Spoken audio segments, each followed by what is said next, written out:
Então vamos lá, vou tentar acelerar um pouco aqui para que não fique tão entediante. Eu vou falar um pouco sobre a correção intraocular da presbiopia. Aqui a nossa conduta é a extração de cristalino transparente com um implante de lente trifocal. Isso com o objetivo de correção da presbiopia. Eu não tenho absolutamente nenhum financial disclosure com relação a essa apresentação.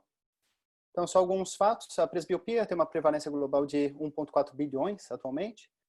E a questão é, a extração de cristalino transparente com lente trifocal é o procedimento de escolha para tratamento desses casos? Com relação à correção prévia com excimer laser, né? Pacientes que foram submetidos à cirurgia com excimer. Mais de 40 milhões de procedimentos foram realizados, né, no mundo, e seria essa uma indicação para extração de cristalino transparente com implante de lente trifocal. Então, são duas coisas que eu vou querer responder durante a apresentação. Então,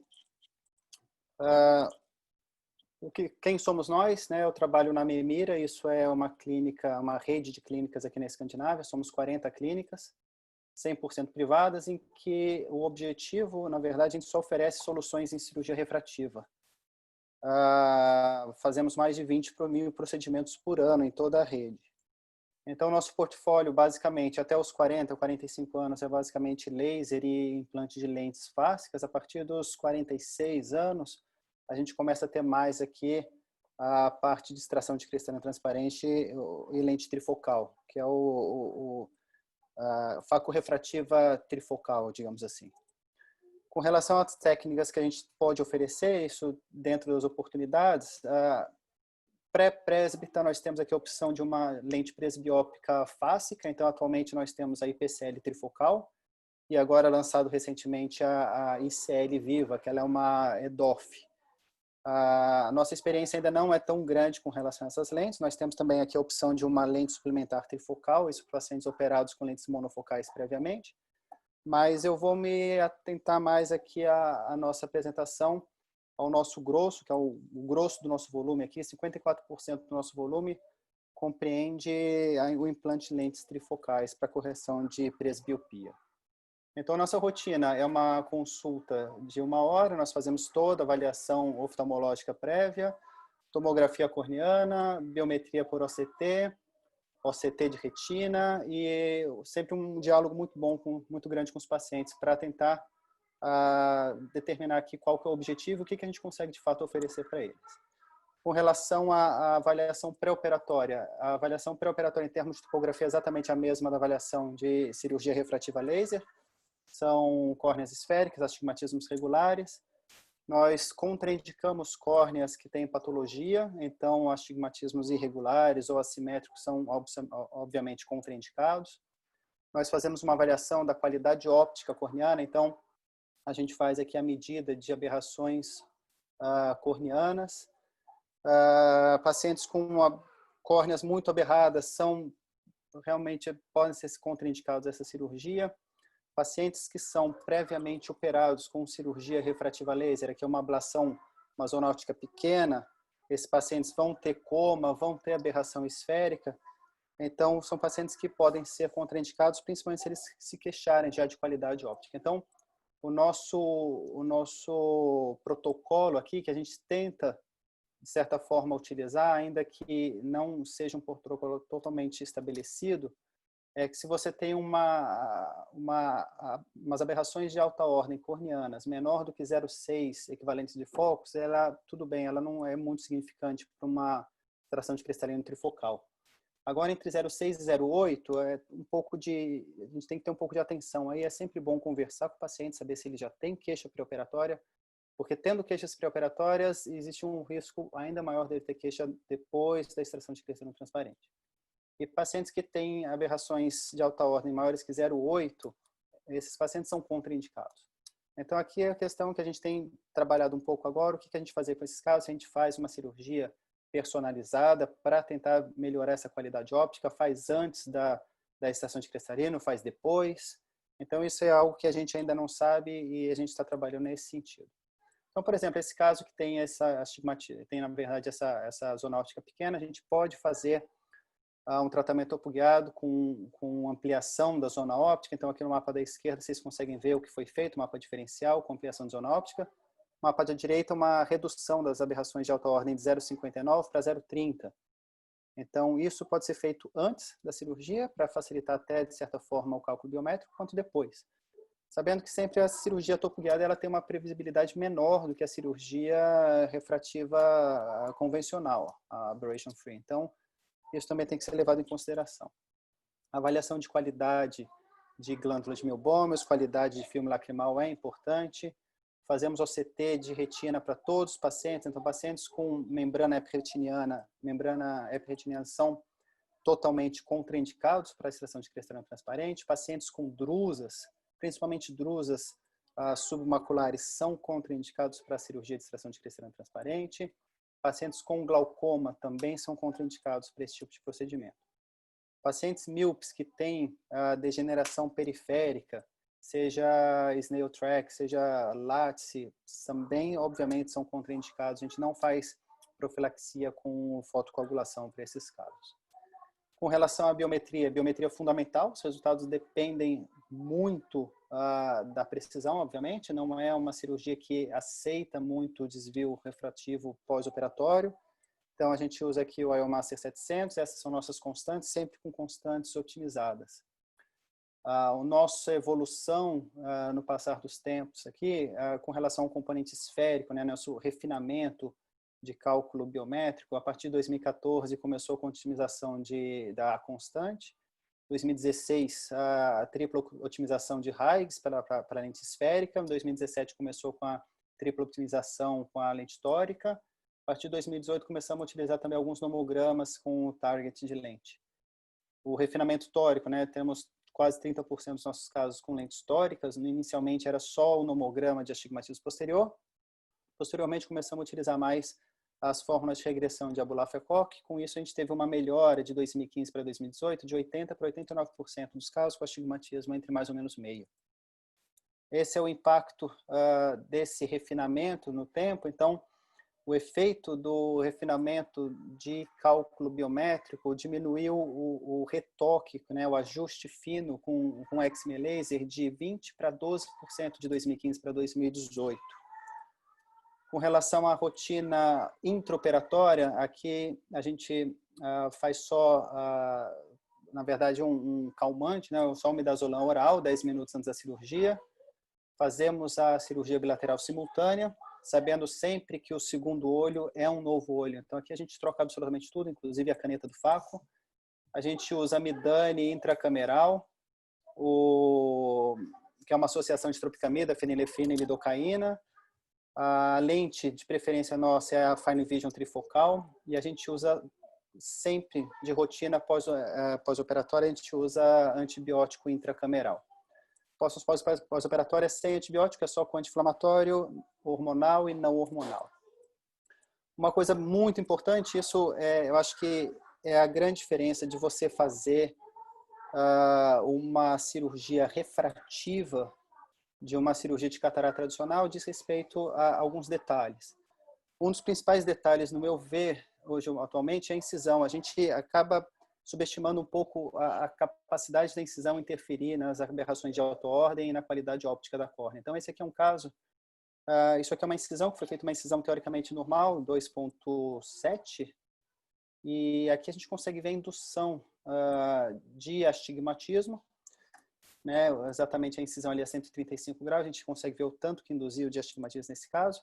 E principalmente o grande vilão aqui que a gente nota é a indução do trifóio. Então você consegue ver nesse mapa inferior à direita a imagem característica de trifóio. Se você vai ver aqui nos dados, você tem 0,75 equivalentes de focos de trifóio. Isso é causado única e exclusivamente pela incisão. Então esses casos que têm lente trifocal, eles podem perder 2, às vezes até 3 linhas de visão por causa da indução de trifóio, por conta de uma incisão que ficou um pouco maior, um pouco mais anteriorizada.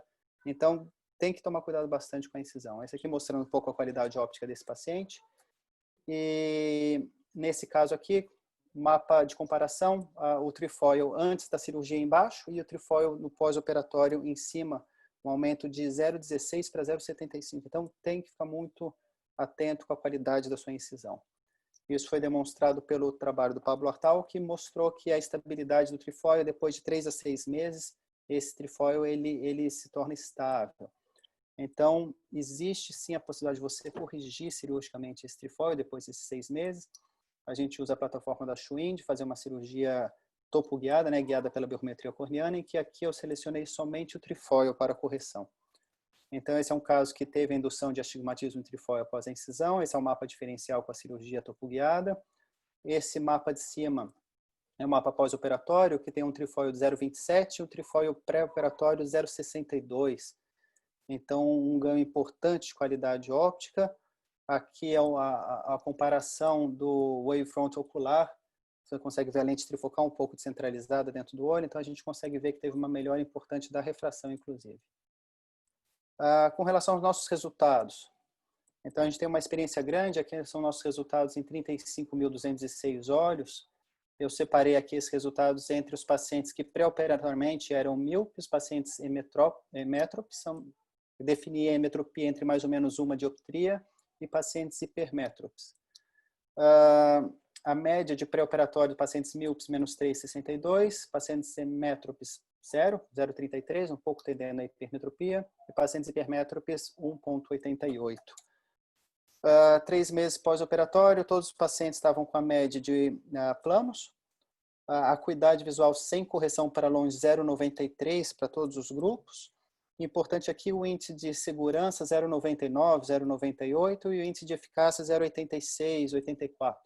É um índice de eficácia um pouco abaixo da cirurgia refrativa laser, mas ainda uma eficácia alta, tá certo? Esse é o nosso gráfico de attempt versus achieved, dos 35.000 olhos.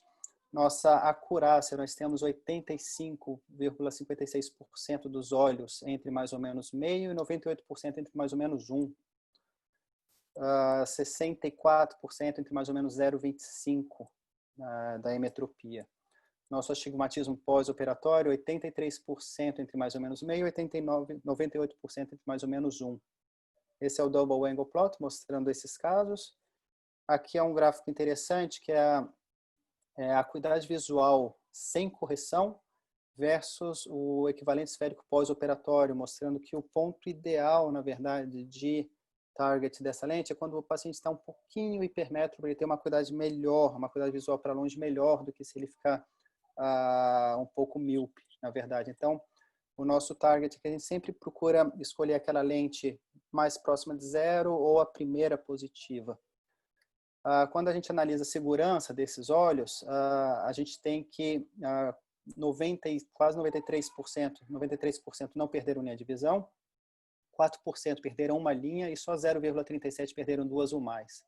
Nesses casos que perderam 2 ou mais linhas de visão, 32% por causa de sistema edema macular cistoide, 25% por causa de uma opacidade de cápsula um pouco mais precoce, 15% por causa de uma leve ambliopia pré-operatória e 6% por causa de olho seco.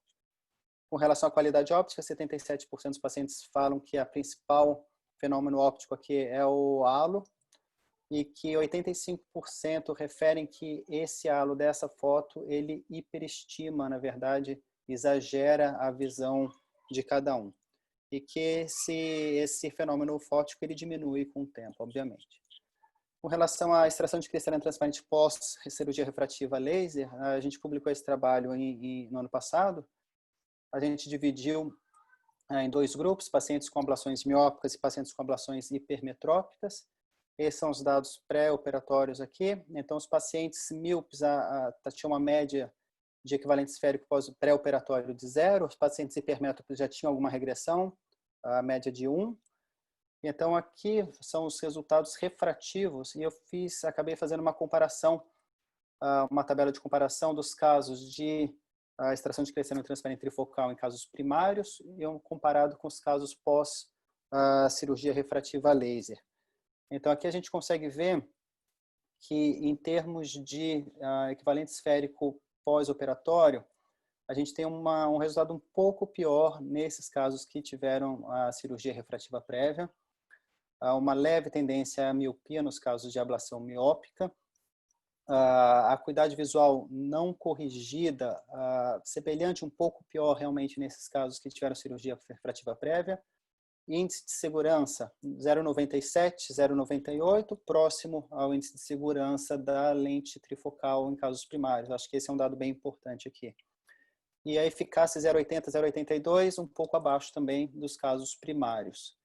Então, no caso pós-refrativo, é um caso um pouco mais delicado em termos de precisão e, obviamente, a gente tem a possibilidade de fazer uma cirurgia de refinamento, de ajuste fino refrativo com laser, com X-ray laser após também. Então, nós tivemos aqui que 81% dos pacientes tiveram a acurácia entre mais ou menos 0,50, com 98% entre mais ou menos 1. Em relação ao astigmatismo, o astigmatismo aqui é um pouco pior do que os casos primários. Essa é a principal causa de queixa desses pacientes. 81% entre mais ou menos meio, 52% entre mais ou menos 0,25. A acuidade visual binocular sem correção para perto e para longe simultaneamente, 85% dos pacientes com 0,9 J3 binocular, o que é um resultado muito bom. Funcionalmente, o paciente não tem nenhuma limitação com relação a esse valor.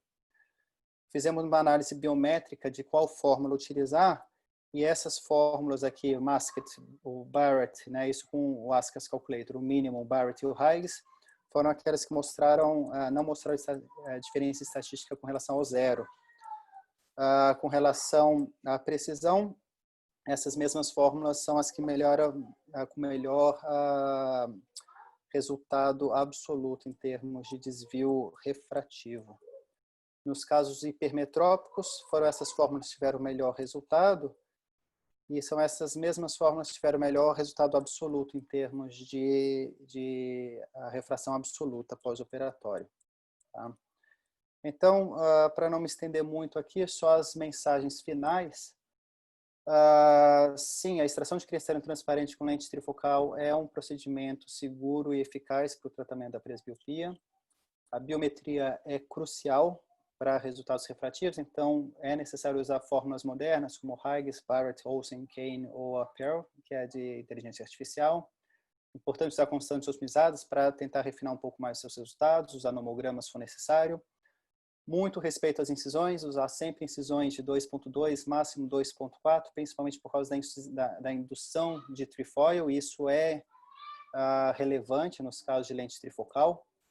Saber que você precisa ter um X-ray laser disponível, você precisa ter um cirurgião refrativo, se for o caso, e que aproximadamente 15 a 20% dos pacientes precisam de um ajuste, um ajuste refrativo pós-operatório com X-ray laser. E os pacientes eles têm que ser informados com relação a isso. E esse ajuste refrativo deve ser feito de 3 a 6 meses após a cirurgia, não fazer um ajuste fino muito precoce, porque essa refração pode mudar um pouco com o tempo. Com relação à extração de cristalino pós-correção, pós-cirurgia refrativa corneana, a qualidade óptica corneana, né, ela é crucial no screening dos pacientes. O calculator, né, a calculadora da ASCAS, ela é uma ferramenta importante para esse cálculo da lente. E as fórmulas, elas apresentaram diferentes resultados, diferentes performances quando são aplicadas para tratamentos hipermetrópicos ou tratamentos miópicos prévios. O uso de constante otimizada, ela também melhorou esses resultados. E esses nomogramas que foram utilizados aqui, eles não são intercambiáveis, então cada um precisa desenvolver o seu próprio nomograma, principalmente em termos de lentes e biômetros, tá certo?